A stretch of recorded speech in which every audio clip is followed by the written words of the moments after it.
सेवा बहुत कठिन वस्तु है। सेवा भगवान की जिसने पधराली, प्रियाजू की पधराली सेवा कर रहा है, आप समझो श्री जी के निकुंज में हो, संशय मत करना, सीधे आपको श्री जी अपनी सेवा में लेंगे यदि सेवा विराजमान। देखो साधना का फल होता है, सेवा का फल नहीं होता। सेवा का सीधा फल होता है स्वामी के समीप नित्य सेवा में पहुंच जाना। आज तक हमें कहीं ऐसा प्रमाण नहीं मिला कि श्री जी की सेवा करने वाले की गति में अंतर हुआ हो। कहीं भी ऐसा, साधना से भ्रष्ट होते तो देखा गया, लेकिन श्री जी की परिचर्या करने वाला श्री जी को प्राप्त नहीं हुआ, ऐसा हमें अभी तक प्रमाण नहीं मिला। ये श्री राधा मोहन जी के आराध्य देव थे, आस्करन जी के, और ये सेवा में मगन रहते। देखो जब आप ठाकुर सेवा, जैसे आपको कि अब हम सेवा में रहेंगे तो हमारा काम कौन करेगा, तो पूरी सृष्टि तुम्हारे काम से चल रही है, तुम्हारे चलाए चल रही। अरे कुछ समय, घड़ी दो घड़ी तुम ऐसी निकालो जिससे एकांत चित्त से आनंद पूर्वक अपने लाडले ठाकुर को दुलार कर सको। उनको श्रृंगार करो, भोग लगाओ, आरती करो, चार परिक्रमा करो, साष्टांग दंडवत करो। जीवन का परम लाभ है ये। पर नहीं, आप खाएंगे हलवा, गरम गरम पकौड़ी, चाय, और ठाकुर जी के सामने वो सफेद वाले दाना नहीं आते, चिरौरी रख दो अरे भाई तुम क्या कर रहे हो, चोरी कर रहे हो तुम। घर में ठाकुर विराजमान, घर के मालिक विराजमान है, हमें जल्दी ऑफिस जाना है, गरम गरम परेठा ये वो सब, और ठाकुर जी के सामने हम तो देखते हैं जैसे कोई ठाकुर जी के दर्शन कराने के लिए लाता है तो 4 टाफी, वो भी प्लास्टिक से लिपटी हुई, मतलब देख केवल ले, खा भी नहीं सकते हो क्योंकि प्लास्टिक लगी हुई, ऊपर कवर एकदम ऐसे रखे हुए हैं। वो बोले हमारे लड्डू गोपाल हैं। जब गोपाल हैं तो टॉफी खोल पाएंगे क्या? अगर आपको टॉफी पवाली है तो आप खोल करके सुंदर एक कटोरी में रख करके थे, ऐसे 4 दाने चिरौरी रख दिए, कटे हुए मिश्री के टुकड़े रख दिए। अरे अनंत ब्रह्मांडों का भरण पोषण करने वाला तुम्हारी चिरौरी के लिए मर रहा है। हाँ, अगर तुम्हारे पास केवल चिरौरी ही है तो वो तृप्त हो जाएगा। तुम खाओ हलवा, उसको रखो चिरौरी, तुम पहनो एक से एक बढ़िया कपड़ा, और ठाकुर जी के लिए अलग कपड़ा होता है दुकानों में, वो ठाकुर जी के लिए लेना है। पूजा, सत्यनारायण की पूजा की सामग्री गांव में जो परचून की दुकानें होती हैं कस्बों में, उनमें अलग होती है। बोले सुपारी देना, तो बोले पूजा के लिए, बोले हाँ, वो सड़ी सुपारी का अलग बैंक होता है, वो पूजा के लिए जाएगा। प्रभु के लिए तुम ऐसे चिरौरी रख देते हो। वो नारियल भी जिसमें पाली लो, देखो ना कथा, सत्यनारायण की कथा करनी, हमें नारियल दे दो। वो सूखा नारियल जो किसी काम में ले जाएगा वो सत्यनारायण के पास जाएगा। वो कपड़ा टून का ना पहन सकते हैं, ना ओढ़ सकते हैं, ना बिछा सकते हैं, ना पोछा लगा सकते हैं, वो ठाकुर जी के लिए बलिहारी है श्रद्धा। तो भी ठाकुर जी भी ऐसी व्यवस्था करते हैं, ना पहनने लायक ना ओढ़ने लायक, ऐसा तुम्हें नया जीवन देंगे, जरूरत ही नहीं पड़ेगी कपड़े की, घूमो वैसे ही। हाँ, जरूरत ही नहीं पड़ेगी, अन्य योनिया नहीं, कोई जरूरत नहीं है, घूमो। इसलिए सावधान। भगवत सेवा का तात्पर्य है उत्तम भोग लगाए मोर मरकट को से। स्वामी जी महाराज परम विरक्त, वैराग्य की चरम सीमा स्वामी श्री हरिदास जी, लेकिन उत्तम भोग लगाए ठाकुर जी को। उत्तम उत्तम, तुम्हारे पास जो कुछ है उसमें सबसे बढ़िया भोग बनाओ। धन्ना जी के पास बाजरा की रोटी भी पूरी नहीं थी कि भरपेट पाले, तो 1 रोटी रोज ठाकुर को रखते थे। आधी ठाकुर जी पाते थे, आधी आप पाते थे। सुदामा जी के पास कौन सा माखन मिश्री था? वो तंदुल जो पछोरने से बाहर निकलते हैं, किसी काम में नहीं, वो लेके गए थे। ठाकुर जी पाते हो कहते आज मैं तृप्त हो गया। सबरी जी के पास क्या था? क्या था? जंगली बेर, कहीं कड़ुआ कसैला ना हो, इसलिए चख के मेरे रघुनाथ जी को कहीं कसैला ना लगे। प्रभु वाह वाह करके पा रहे। विदुरानी जी ने कौन सा 56 भोग पवाया? केले के छिलके, भाव दशा में डूबी हुई। देखो हमारे ठाकुर को कुछ नहीं चाहिए, भाव से समझिए। ये बिहारी जी को 4 घंटे बैठने के लिए 10-10 लाख रुपए का फूल बंगला निकला, काम थोड़ी चलाया जाता है। अरे हमारे लाडले सरकार है, अगर 4 घंटे बैठ गए 10 लाख खर्चा हो गया तो क्या? अनंत ब्रह्मांडों का सृजन करने वाला ठाकुर हमारे पास नहीं है, तो ठाकुर जी को आपका भाव चाहिए। और आप तो सो बढ़िया पलंग में, और ठाकुर जी को एक छज्जा में विराजमान किए, छज्जा में ऐसे उतर नहीं सकते, मतलब कूदे तो वैसे ऊंचे, अगरबत्ती दिखा दी चले। आप तो ऐसे नहीं, अपने लाड़िले ऐसे प्यार करो, ऐसी जगह सिंहासन रखो कि उतर कर अगर आपके वन विहार करना चाहे तो उतर लेना, ऐसा विराजमान करो आराम से। वो एकदम वो से दीवार में ऐसी जगह, या तो बाहर वाले कमरे में, अपने कमरे में तो ठाकुर जी रहेंगे ही नहीं। अरे भाई, अगर घर में ठाकुर जी तो उठते बैठते निकलते, उनके दर्शन हो रहे, चोरी क्या? तुम तो हमारे घर के माई बाप हो, सब देखो, चोरी क्या आपसे? आपको जो अच्छा न लगे सुधार देना, ऐसे रहना चाहिए। बिल्कुल भगवत प्राप्ति निश्चित है।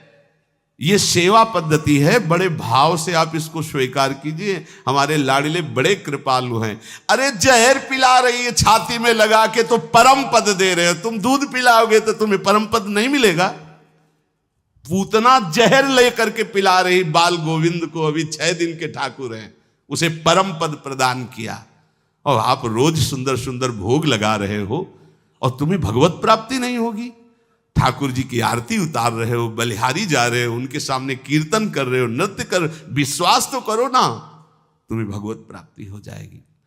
आस्करन जी ने एक चौकीदार पूजा गृह के बाहर बैठाल दिया और कहा कोई भी भीतर आने ना पावे, क्योंकि एक बार भी सेवा में विक्षेप मुझे बर्दाश्त नहीं। तो ठीक 10 घड़ी का इन्होंने भी नियम, जो नियम लो उसका निर्वाह करो। 4 घंटे। दिल्ली का बादशाह किसी कारण से उधर आया हुआ था,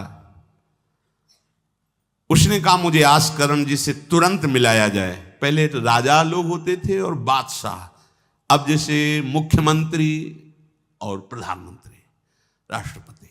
तो जो मुख्यमंत्री हैं ये राजा हैं प्रदेश के, और वो संपूर्ण राज्यों का बादशाह उसे कहा जाता था। आस्करण जी को शीघ्र हमारे सामने उपस्थित किया जाए। प्रार्थना की कि महाराज असंभव, इस समय आस्करण जी महाराज अपने ठाकुर जी की सेवा में हैं और उनका आदेश है 4 घंटे कोई हमसे बात ना करे। आस्करण जी को सूचना देने के लिए बार बार सेवकों को आदेश किया, पर कोई भी सेवक बादशाह की आज्ञा पर नहीं उतरा। हम अपने राजा से ऐसा नहीं प्रार्थना कर सकते। 4 घंटे। बादशाह को बहुत कष्ट हुआ कि हमारी आज्ञा का उल्लंघन। तुरंत आदेश किया सेनापति को, बुलाओ, देखते हैं कि हमारी आज्ञा का उल्लंघन का परिणाम क्या होता है। सेनापति तुरंत उपस्थित हुआ। इस नगर के सबको दंड दिया जाए और बंदी बनाकर आस्करण को हमारे सामने लाया जाए, क्योंकि बादशाह है। अब अहम तो विराजमान है ही है, कोई परमहंस थोड़ी है कि अहंकार लीन हो गया है। बताया गया कि ठाकुर सेवा में, भगवत आराधना में 4 घंटे उनके पास कोई सूचना नहीं पहुंचाएगा। बादशाह की आज्ञा का उल्लंघन करने के कारण सब सैनिक जितने थे दब रहे थे। महाराज की तो आज्ञा है कि सूचना न दो, पर यहां तो सब गड़बड़ हो रहा है। बादशाह ही नाराज हो गया। बड़ी घबराहट पूरे नगर में फैल गई और पूरे सैनिकों में फैल गई। ये नरवरगढ़ ग्वालियर से दक्षिण में है। आस्करण जी ना शिकार खेलते थे, ना किसी को दंड देते थे, बस केवल भगवत सेवा, नाम जप, नाम कीर्तन, पूरे नगर को सब सुविधा, सबके घर में ठाकुर सेवा, सबके यहां नाम कीर्तन सुनाई देना चाहिए। जिसको जो जरूरत हो राज दरबार से ले जाए। किसी को लग सकता है अगर ऐसे बढ़ता रहेगा तो राज खजाना खत्म हो जाएगा। नहीं, अज्ञान से तुम सोचते हो। एक बार पूज्य पादुड़िया बाबा के यहाँ 500 लोगों का भोजन बना। अब वहां उत्सव में 5000 से भी अधिक लोग आ गए, तो जो सेवक जन थे, भंडारी थे, भाग के आए, बाबा अब तो बहुत ही हानि हो जाएगी, क्योंकि सब लोग आ गए, 5000 के लगभग लोग हैं और 500 का ही भोजन बना है। बाबा जी ने कहा घबराने की जरूरत नहीं, गए अपना ऊपर का चला ऐसे डाल दिया जो रसोई बनी हुई थी, बोले इसे खोलना नहीं, बस बांटते जाओ। सब पा चुके, जितना बना था ना वो भगवत प्रताप। हरिराम व्यास जी की बेटी का ब्याह, रात्रि में बारातियों के स्वागत के लिए एक से एक सुंदर पकवान बने हुए थे, क्योंकि जिनके चेला मधुकर शाह राजा थे उनके पास कमी क्या, सब सुविधाएं। हरिराम व्यास जी ने सोचा ये संसारी आदमी इतने सुंदर सुंदर पकवान पाएंगे, ये तो ठीक नहीं है। वृंदावन के संत जन लेंगे तो अपने ठाकुर का भोग लगाएंगे, पाएंगे, कीर्तन करेंगे। कोतवाल को बुलाया वृंदावन के और कहा सब वैष्णव जनों को कह दो कि तुरंत आ जाओ, रमनिया ले जाओ। देखो कैसी भावना है, बेटी का ब्याह है। बोले संसारी आदमी बाराती क्यों पाएंगे, अब आप हो तो कह दे अरे इज्जत चली जाएगी, बाबा जी को खवाने से क्या इज्जत है, बारातियों को खवाएंगे तो इज्जत बनेगी। ये किसकी, देहाभिमानियों की। और अपनी इज्जत क्या है, श्यामा श्याम। अगर रसिकों को पवाएंगे तो हमारी इज्जत बन जाएगी, श्यामा श्याम प्रसन्न हो जाएंगे। तो श्यामा श्याम प्रसन्न हो जाएंगे, बाराती भूखे रहेंगे, ऐसा कैसे हो सकता है, ऐसा हो ही नहीं सकता है। हरिराम व्यास जी के, अब उनके लिए तो कोई रोक नहीं, उन्हीं की बेटी का तो ब्याह है। जो भंडारे में सब जमा थे, लड्डू गुलाब जामुन ये वो सब भर भर के अमनिया, ले जाओ ले जाओ। अब ब्रजवासी संत जन सबको बांट दिया, पर जितना भंडारा था उतना ही भंडारा। कर तुम अकर तुम अन्यथा कर तुम सर्व समर्था सा ईश्वरा। तुम प्रभु के लिए समर्पित हो तो तुम्हारे यहाँ हानि कैसे हो सकती है कि हम भाई ठाकुर सेवा में समय देंगे तो हमारा काम बिगड़ जाएगा, ठाकुर जी की भोग राग की बात करेंगे तो पैसों की कमी हो जाएगी। पक्की मूढ़ता है, ये ऐसा व्यापार है ठाकुर सेवा संत सेवा, ऐसे करो और कई गुना बढ़कर के हाथ में आ जाएगा, देख लेना। क्योंकि सब दुखों का कारण पाप है, और जब ठाकुर सेवा संत सेवा तो इससे पाप नष्ट होते। जे ही पाप नष्ट हुए सुख का मार्ग खुल गया, पर अज्ञानी जानता नहीं है। अब बादशाह के आदेश से हड़कंप मच गया। कही के पठाई कहो कीजिए लड़ाई, सुनी रुचि उपजाई चली पृथ्वी पति आयो है। पर्यो सोच भारी तब बातियों विचारी कही, आप एक जावो गयो अचरज पाई है। सेवा करी सिद्धि साष्टांग होई के भूमि परे, देखी बड़ी बेर पांव खड्ग लगायो है। कट गई एड़िए पे टेढ़ी हूं न भौं करी, करी नित नेम रीति धीरज दिखाई है। बादशाह ने कहा आखिरी हुक्म है, आस्करण को हाजिर किया जाने, संपूर्ण सेना से विध्वंस मचा देंगे, नरवर गण को पूरा नष्ट कर देंगे। जो प्रधान सेना नायक था वो हाथ जोड़ करके बादशाह से बोला कि आप समझो, हम आपके सेवक हैं, आपसे लड़ कैसे सकते हैं, आप बादशाह हो, पर मेरी प्रार्थना है आप अकेले जाकर के देख लीजिए, आस्करण जी सेवा में है, अकेले जाकर बात कर। हम सूचना नहीं दे सकते पर आपको रोक नहीं सकते, आप जाकर के बात कर लीजिए। बादशाह को लगा कि बात तो सही कि हमारे ही अनुकूल है, ये कोई वैरी तो है नहीं, चलो कोई अंगरक्षक नहीं। और स्वयं अंदर जाकर के देखा तो सारी सेवा हो चुकी थी, ठाकुर जी की साष्टांग दंडवत कर रहे थे। सत्संग में भी कहा है कि आप लोगों का जैसे शरीर स्वस्थ है तो साष्टांग दंडवत का नियम लेना चाहिए अपनी ठाकुर सेवा करके। 5, 7, 11, 21, 51, 108 अपने ठाकुर जी 4 परिक्रमा की, कहीं से भी 108 दंडवत। एकोपि कृष्ण कृतः प्रणामो दशाश्वमेधा व्रतेन तुल्यः, दशाश्वमेधी पुनरेपि जन्म कृष्ण प्रणामी न पुनर्भवाय। ये भीष्म जी बोल रहे हैं, एक बार हमारे श्री कृष्ण को कोई साष्टांग दंडवत कर दे, 10 अश्वमेध यज्ञ का फल अवभृत स्नान का उसे प्राप्त होता है। पर 10 ये अश्वमेध यज्ञ करने वाला पुनर्जन्म को प्राप्त होता है, पर एक बार श्री कृष्ण को साष्टांग प्रणाम करने वाला पुनर्जन्म को प्राप्त। दशाश्वमेधी पुनरेपि जन्म कृष्ण प्रणामी न पुनर्भवाए। अपने पास तो भगवत प्राप्ति के लिए बहुत से अस्त्र हैं, केवल नियम पूर्वक प्रयोग करो, माया का प्रवाह बंद हो जाएगा। ठाकुर सेवा के बाद करना चाहिए साष्टांग दंडवत। हमने महापुरुषों को देखा है, गुरुजनों को देखा है।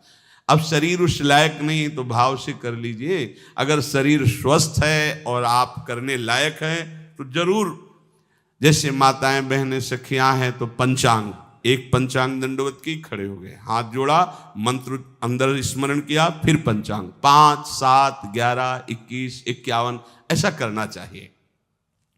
आस्करण जी भगवत सेवा करके साष्टांग दंडवत कर रहे थे नियम पूर्वक।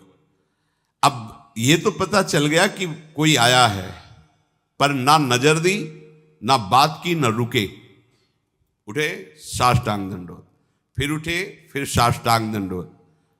बादशाह खड़ा देखता रहा, ये तो ना हमारी तरफ देख रहे हैं ना बोल रहे हैं। बहुत देर हो गई, चुपचाप। पद का अभिमान होता है। अब वो बादशाह ठहरा, खींची तलवार, म्यान से निकाली और जब ये साष्टांग हुए तो मारा ऐसे, तो एड़ी उड़ गई, कट गई एड़ी आस्करण जी की। लेकिन आस्करण जी ने ना दंडवत रोकी, ना मुड़ करके देखा, खून की धार बह रही। निष्ठा देखिए, ये है अनन्य भक्ति की निष्ठा। नहीं कहा कि अब रुक गए, कुछ नहीं, वैसे ही खड़े हुए, फिर साष्टांग दंडवत, फिर खड़े, खून से लथपथ हो रहे। कोई कष्ट का अनुभव नहीं दिखा रहे कि आओ कहे या पीछे मुड़ करके देखे। अब तो धैर्य छूट गया बादशाह की, ये मेरे से तो अपराध बन गया, ये कोई नाटक नहीं कर रहे, ये तो सच्ची में महान भागवत है। क्योंकि जो पद का अभिमानी जन होता है वो ये नहीं जानता है कि भक्ति क्या होती है, भक्ति का स्वरूप क्या होता है, भक्तों की निष्ठा क्या होती है। उनको तो लगता है कि मैं अमुक पदाधिकारी हूं, मैं इतना, तो ये बाबा जी लोग भीख मांगने वाले, इनके आगे क्या जमीन में बैठे, हमारे लिए कुर्सी की व्यवस्था नहीं होगी क्या? हमारे को इस पद का अभिमान जो मिला है उसका सम्मान होना चाहिए। तो वो जिस पद में है, इस सृष्टि में कोई वो पद नहीं है, वो हरिदास पद में है, हरि पार्षद। तुम तो मायाकृत सृष्टि के किसी पद पे होगे, वो मायापति के निजी पार्षद हैं। तुम्हें दिखाई देता है भिखारी है, तुम्हें दिखाई देता है भिक्षुक है, नहीं नहीं, वो इतने बड़े बादशाह के ऐसा बादशाह पैदा ही नहीं हुआ है? चाह मिटी चिंता मिटी मनुआ बेपरवाह, और जिनको कछु न चाहिए वो साहन के साह। नरपति सुरपति लोकपति जिनके भावे घास, जिनके भावे घास, रहे परमानंद में तज सबही की आस। गर्दन उतार दोगे, अगर हरि का विधान होगा तो शरीर ही नष्ट होगा, नहीं तो हमें छू भी नहीं सकते, हमारे स्वरूप को नहीं छू सकते। भक्त अपनी निष्ठा पे होता है। एक बार भी आस्करण जी ने मुड़ करके नहीं देखा बादशाह की तरफ। अब तो धैर्य छूट गया बादशाह की, गलती हो गई हमसे। ऐसा ही होता है। नवलदास जी को वृंदावन से हरिवंश महाप्रभु के शिष्य थे, तो बादशाह तुर्की था, उसके मन में वैश्यकुल के प्रति बड़ी ईर्ष्या पैदा हुई थी। तो उसने कहा भारत में वैश्यकुल नहीं रह जाना चाहिए, नष्ट कर दो। आतंक स्वरूप उनका काटना मारना, लाखों वैश्यों का कत्ल कर दिया। पता चला कि दूसर वैश्य एक वृंदावन में भी है। आए, उनको बंदी बना लिया, सामने पेश किया, कहा सर झुकाओ। कहा तो झुक चुका है एक जगह, राधा वल्लभ लाल के चरणों में। अनंत कोटि ब्रह्मांडों के बादशाह के सामने सर झुक गया है। अब तू तो एक भूमंडल का जबरदस्ती बादशाह बना बैठा है। बोले जंजीरों में बांध दो इसको, रोज कोड़े लगाओ, भोजन मत दो, फिर इसको हम दंड निश्चित करेंगे, देखते हैं, बहुत अपने अभिमान में है। बांध दिया। सुबह कोड़े लगाने गए तो जंजीरें पड़ी थी और कुछ नहीं था। फिर खोजा तो वृंदावन में राधा वल्लभ जी के दर्शन के, फिर बांध के ले गए। अरे बोले तेरी जंजीरें क्या मुझे रोक सकती है? जब माया की जंजीरें नहीं रोक पाई तो तेरी जंजीरें क्या रोकी? तू लाख बार बंधवा, मुझे नहीं रोक सकता। आखिरकार चरणों में झुका, उनका बंद करवा ये नरसंहार, तेरे इस नरसंहार से कुछ नहीं होने वाला, तू शांति से रह, ये ऐसे उपद्रव करना बंद कर। तो ये जो पदाभिमानी जन हैं, एक अभिमान में न जाने कैसे कैसे बड़े अपराध हो जाते हैं, भक्तों को नहीं जानते हैं। उठी चिक डारी तब पाछे सो निहारी, कियो मुजरा विचारी बादशाह तिरिझे हैं। हित की सचाई यह ने कुना कचाई होत, चर्चा चलाई भाव सुन सुन भींजे हैं। बीते दिन को नृप भक्त सो समायो, पृथ्वीपति दुख पायो सुनि भोग हरि छीजे हैं। करे विप्र सेवा तिने गांव लिख न्यारे दिए, वाके प्राण न्यार लाड़ करो कही धीजे हैं। पूरी दंडवत की, ठाकुर जी को प्रार्थना की, चिक डाल दी जो मध्याह्न विश्राम की, फिर पीछे मुड़े, तब तक खून बह रहा है। पीछे मुड़कर देखा, बादशाह जोहार की, बिल्कुल गुस्सा नहीं। राजा को इनकी ये धैर्य शैली देखकर कि अपने इष्ट के प्रति निष्ठा और मेरे अपराध का कोई भी इनके ऊपर प्रभाव नहीं, रीझ गया, बहुत प्रसन्न हुआ और कहा, आज मेरे नेत्र सफल हुए कि मैंने ऐसा निष्ठावान भक्त देखा। ना तो तुम्हारे भ्रकुटी में थोड़ा भी रोष है, और ना तुम्हें पीड़ा है, और ना कोई थकावट है। हम आपसे वार्ता करना चाहते हैं, क्या है आप में ऐसी सामर्थ्य कहां से आई कि आपने अपनी निष्ठा छोड़ी और तलवार से एड़ी काट दी। एड़ी, अरे ऐसे काट, जरा सा कुछ लग जाए तो देखो कैसा लगता है। एड़ी कट गई, खून निकल गई, दंडवती बंद नहीं हुई। जब वो बैठ करके भगवत भक्ति की बात की, बादशाह के आंसू आ गए। संत का यही प्रभाव होता है। देखो राजा हैं पर संत हैं। विभीषण जी से भगवान कहते, तुम सरीखे संत प्रिय मोरे, धरो देह नहीं आन। ये नहीं भूल होनी चाहिए कि अरे ये तो बड़े अच्छे कपड़े पहने, ऐसे ऐसे, ये क्या भक्ति करते हो। भक्ति का मतलब केवल इतना ही नहीं है कि भिक्षुक वेश हो। भक्ति किसी से भी हो सकती है, कोई भी हो सकता है, कहीं भी हो सकता है, क्योंकि सब भगवान के बंदे, सब भगवान को दुलार कर सकते हैं। अपनी कीमती रुमाल तत्काल पट्टी बांधी अपने हाथ से आस्करण जी के चरणों में। स्वयं बादशाह ने घुटने टेक कर तुरंत और कहा कि आज मैं निहाल हो गया। आपकी ये जो भक्ति है, ये जो निष्ठा है, आज प्रभु की हम पर बड़ी कृपा है जो मुझे दर्शन हुआ आप जैसे भक्ति की निष्ठा का। बादशाह अत्यंत प्रसन्न होकर के आपको क्या सुख प्रदान करें। होगा हमारी सेवा निष्ठा है, आप जब चाहते तब आदेश दे देते, तो आप मुझे अपने आदेश से मुक्त कर दीजिए। आज के बाद हमारा कोई शासन आपके ऊपर लागू नहीं रहेगा। आप जब चाहें स्वेच्छा से आप आ सकते हैं, ना आए तो आपका राज्य, हमारा कोई अधिकार आज से नहीं। श्री आस्करण जी को एक बार बहुत शरीर में बुखार आ गया, इतना कष्ट पीड़ा होने लगी। अब वो कैसे सेवा करें, भीषण कष्ट है, उठा नहीं जा रहा। प्रातःकालीन बेला से ही सेवा प्रारंभ होती थी। बस उनको एक चिंता है कि अब सेवा कैसे होगी, सेवा कैसे होगी। उसी शिथिलता में भगवान अपने निजी सेवक में जो और परिचर्या करने में थे, उनको आदेश किया, चरणामृत पिला दो, ठीक हो जाएंगे। वो रात्रि में ही चरणामृत, महाराज ठाकुर जी ने कहा चरणामृत, आप जो ही चरणामृत पिया, शरीर का रोग नष्ट हो गया, स्वस्थ हो गए, सुबह सेवा में गए। इसलिए आप लोगों से प्रार्थना करते हैं, अकाल मृत्यु हरणम सर्वव्याधि विनाशनम श्री कृष्ण पादोदकम पीत्वा पुनर्जन्म न विद्यते। मान लो भैया, एक डॉक्टर औषधि देता है, पैसे लेता है, फीस के पैसे भी लेता है, और ना फायदा करे तो भी उसी दवाइयों का तुम आश्रय लेते हो। हम कह रहे हैं कि संसार से मुक्त होने के लिए चरणामृत सिद्ध औषधि है। रोज चरणामृत ठाकुर जी का पियो, कोई पैसा नहीं लगता। बिहारी जी, राधा वल्लभ, राधा रमन, जहां चाहो, बड़े उदार ठाकुर। चरणामृत, अगर इतना चरणामृत मिला उसमें आप 1 लीटर जल मिला लीजिए, चलता रहेगा। जब कमी लगे फिर जल मिला लीजिए, चरणामृत ही रहेगा। आप वर्षों इतने चरणामृत को पी सकते हैं जल मिला मिला के, अकाल मृत्यु नहीं होगी। समस्त रोगों के नाश करने की सामर्थ्य चरणामृत में है। कोई भी व्याधि आपको परास्त नहीं कर पाएगी।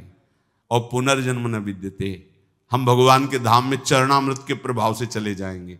अब इस पर श्रद्धा कितनी है देखो, आप 10 बार वर्णन किया होगा। नियम से चरणामृत पियो, अपने ठाकुर जी का, श्री जी का चरणामृत पात्र में रख लो, 2 बार 3 बार दिन में पियो। चरणामृत आपको अकाल मृत्यु हरणम सर्व व्याधि विनाशनम श्री कृष्ण पादोदकम पीत्वा पुनर्जन्म न विद्यते। एक बार किसी विपक्ष राजा ने आक्रमण कर दिया आस्करन जी के ऊपर। आस्करन जी के जब बात पता चली कि वो आक्रमण, तो उन्होंने कहा प्रभु हमसे मार काट नहीं होगा, सब में आप विराजमान हो, अब हमसे नहीं हो। या तो राजपद हटाओ, मुझे कहीं एकांत ले चलो, मैं आपके लिए रोऊं तड़पूं। अब ये सब नहीं होगा कि अब हम फिर तलवार उठाएं, मार काट शुरू करें। पर अंदर से आया कि तुम राजा हो तो प्रजा की रक्षा करना तुम्हारा कर्तव्य है। तो उन्होंने पूरी सेना सजाई, जानते हो कैसे? सब मजीरा लो और स्वयं बोले नाम कीर्तन करो, राधा वल्लभ श्री हरिवंश श्री वृंदावन श्री। कहां जा रहे? बोले युद्ध करने जा रहे हैं। ऐसे युद्ध होता है। प्रभु से कहा हमसे मारकाट होने वाले नहीं, जब हमारा कर्तव्य ही तो हम ये कर्तव्य कर रहे हैं। राधा वल्लभ श्री हरिवंश, राधा नाम कीर्तन। तुरंत आकाश में मेघ छा गए और इतने बड़े बड़े ओले शत्रु पक्ष में और हल्की फुहारें इधर के पक्ष में। जहां नाम कीर्तन, हवा चल रही, हल्की हल्की नन्ही नन्ही फुइयां बरस रही और कीर्तन में हाल, और उधर इतने इतने बड़े ओले, सब भाग गए। अस्त्र शस्त्र की आवश्यकता नहीं हुई। शत्रु पक्ष जब भागा और उधर का राजा के चरणों में गिरा कि मुझे माफी दे दो, मुझे पता नहीं था आप इस कोटि के महाभागवत हैं। यह है अनन्य भक्ति। यदि हम अपने प्रभु की सेवा, प्रभु का नाम जब, प्रभु के गुणों का गायन करते हैं, तो किसी की भी ताकत नहीं कि हमें परास्त कर सके। और आप भूल जाइए ये बात कि आपके ही किए सब कुछ होता है। आप देहाभिमान में भटक रहे, आपके किए ले। हम कह रहे मान लो, मान लो, केवल प्रभु की करुणा एक दृष्टि से अनंत ब्रह्मांड का सृजन हो गया। एक दृष्टि से अनंत ब्रह्मांडों का सृजन। भैया तुम्हारा परिवार क्यों दुखी रहेगा? तुम्हें क्यों भूखा रखेंगे प्रभु? पशु पक्षियों को देते हैं, हर जीव जंतु को देते हैं। तुम तो भगवान के भक्त हो, तुम्हारे को कैसे वो नहीं देंगे? विश्वास करो, जो तुम्हें कार्य मिला है धर्म पूर्वक करो, नाम जप करो, प्रभु की सेवा करो। गंदे आचरण, गंदे नशा, गंदी बातें, ये सब छोड़ दो, क्योंकि यही तुम्हारी दुर्गति, अशांति का कारण बनेगी। पैसा बढ़ा है, मदिरा पान करना, व्यभिचार करना, उसे सुख समझ रहे हैं। पैसा है, पद है, समझ रहे हैं कि हम जीवन का लाभ ले रहे हैं। अरे ये लाभ तो सुअर कुत्ता भी ले रहे भैया। निद्रा भय आहार मैथुन हर जीव भोग रहा है। तुम मनुष्य जन्म ले करके बड़े बुद्धिमान होकर उसी भोग रहे हो, तो कौन सी बात? तिनते खर सूकर स्वान भले, गोस्वामी तुलसीदास जी। सुअर कुत्ता गदहा उससे अच्छे। क्यों? क्योंकि अपने कर्म भोग कर ऊपर की तरफ उठ रहे हैं, उनके पाप नष्ट हो रहे हैं। वो आप ऊपर उठकर मनुष्य जन्म कर प्राप्त करके पाप कर्म कर रहे हैं, आप नीचे अधोगति को जा रहे हैं। इसलिए सबसे प्रार्थना है, ये गंदे आचरण, जब आप मदिरा पीते हैं तो आपकी बुद्धि तमोगुण राक्षसी वृत्ति से हो जाती है। खुद आपको अनुभव इस बात का, आपकी दुर्दशा हो जाती है, बुद्धि भ्रष्ट हो जाती है।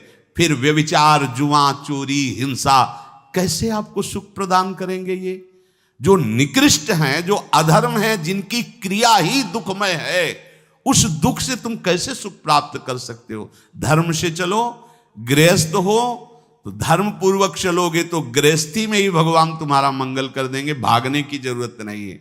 नाम जप करो, ठाकुर सेवा विराजमान करो, जो रूखा सूखा हो अपने ठाकुर को लाड़ लड़ाओ, अंतिम श्वास तक भगवान कृपा कर ही देंगे। हमारे जीवन का उद्देश्य भगवत प्राप्ति है।